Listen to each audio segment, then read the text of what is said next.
Hi, my name is Mahesh Kamath. I've been involved in martial arts teaching for about 40 years. And in recent times, a few years back, me along with a group of my students and friends started women's safety workshops.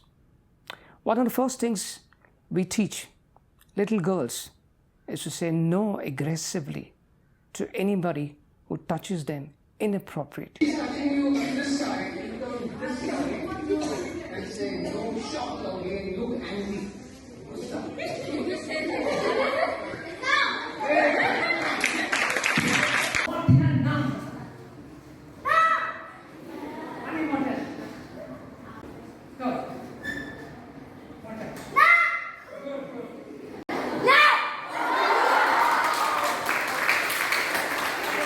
Some girls have loud voices, others may be timid and have a soft voice.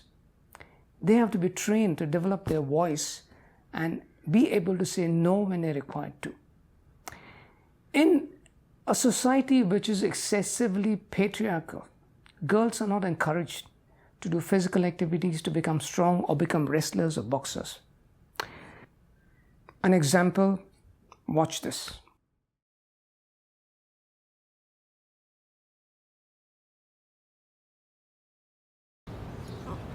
Mummy, I want to join wrestling. What?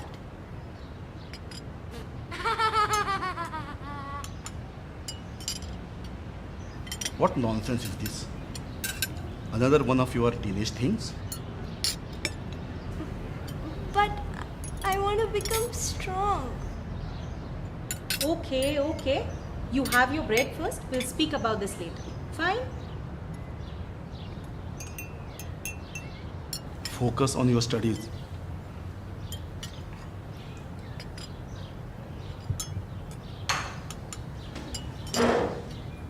And stop thinking about this stupid stuff. Wrestling is not meant for you.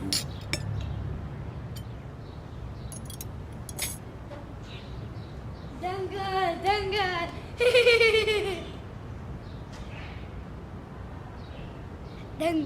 Dangal. See, beta, if you study well, you'll get a good husband. Then you'll have good children, and then you'll be happy. But Mummy, I want to get strong. You mean to say I'll get happiness only after marriage?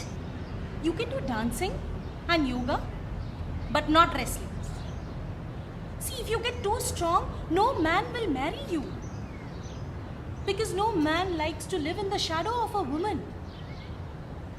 See, beta, this is our culture, this is our society, our community. But, Mom. Shant, Sushil, Gharelu, Sharmili Ladki is the most attractive package for grooms. So you must be that. Otherwise you will not find a good husband. But...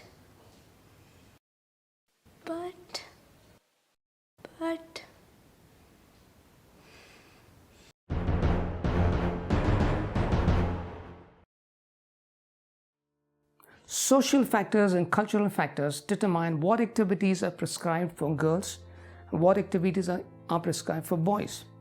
Generally, in our society, a girl child is prescribed certain activities and a boy child is prescribed a different set of activities. This is the norm. There are exceptional ones who, of course, break the norm. The girl is given a Barbie doll, the boy is given a volleyball. Girl is encouraged to play with the Barbie doll, boy is encouraged to play with the volleyball. As they grow up, the girl is told to try out stitching, knitting, painting. Boy is encouraged to do push-ups, running, bodybuilding, volleyball. So when they grow up, who becomes stronger? Who gets more exercises for the musculature? Who has strength in the arms, shoulders? The boy. Now let's take a fictitious society. If in a society a girl and boy are born, the girl is given a volleyball at about age 1 or 2, the boy is given a Barbie doll. When they grow up, the girl will become muscular, stronger. Boy will be playing with the Barbie doll. So what would happen at that point? Now, eve teasing is a form of bullying somebody who's weaker than you, who cannot fight you back. In this society, when a girl has been playing with a basketball and a boy has been playing with the Barbie doll, there would be a phenomena which could be termed as Adam teasing. Our workshops are called PAPAS Initiative. PAPAS is an acronym for Prevention, Attitude, Preparation, Anticipation, Strategies.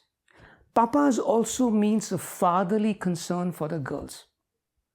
And our workshops are conducted in Goa, and we've covered many different schools and organizations to help women be safe. The PAPAS Initiative workshops were started on 16 January 2013. In our workshop, the mindset of always being prepared is emphasized. The psychology of the stalker and the predator are also discussed to understand and predict behavior patterns of potential threats, so as to be able to take better preventive actions. Situational awareness is a very important part of our workshops. Situational awareness means being aware of your environment. Like when you're crossing the street, there are cars going past, you should not be looking at your mobile phone, checking your messages. You should be aware of what's happening around you, the cars passing by. Same way, situational awareness means you are aware of what's happening in your environment. Who's looking at you? Who's behind you? Who's following you? Here there's another section which comes into play, which is called threat assessment. When you see somebody looking at you, you assess the possible threat that can be. Threat assessment is the practice of determining the credibility and seriousness of a potential threat, as well as the probability that the threat will become a reality. It is a fact-based systematic process designed to identify, inquire, assess and manage potentially dangerous or violent situations. It's important to identify it and preventive action be taken before it crystallizes into a code red situation. We have different exercises for the girls to understand and practice situational awareness. And this is one exercise I'm going to give you now. I'll be showing you a photograph. You're going to look at the photograph for 3 seconds. And in 3 seconds, you've got to decide who's looking at you. So these kind of exercises are given to the girls in our workshops. Now watch the photograph. Did it take you 3 seconds to notice that girl? Or did it take you longer? So how long it takes you to notice possible threats is an important part of these exercises. Threat assessment is after you notice a potential threat, a stalker following you or somebody else looking at you, you have to decide how dangerous that threat can be. Anticipating a problem before it gets really into the red zone, it's important for you to take preventive action. These are thoughts we inculcate into the girls and have them strategically thinking all the time when they go out into the world. In future episodes, I will cover more aspects of threat assessment, situational awareness, and other aspects of training that we give in our workshops. I hope you enjoyed this episode. Thank you.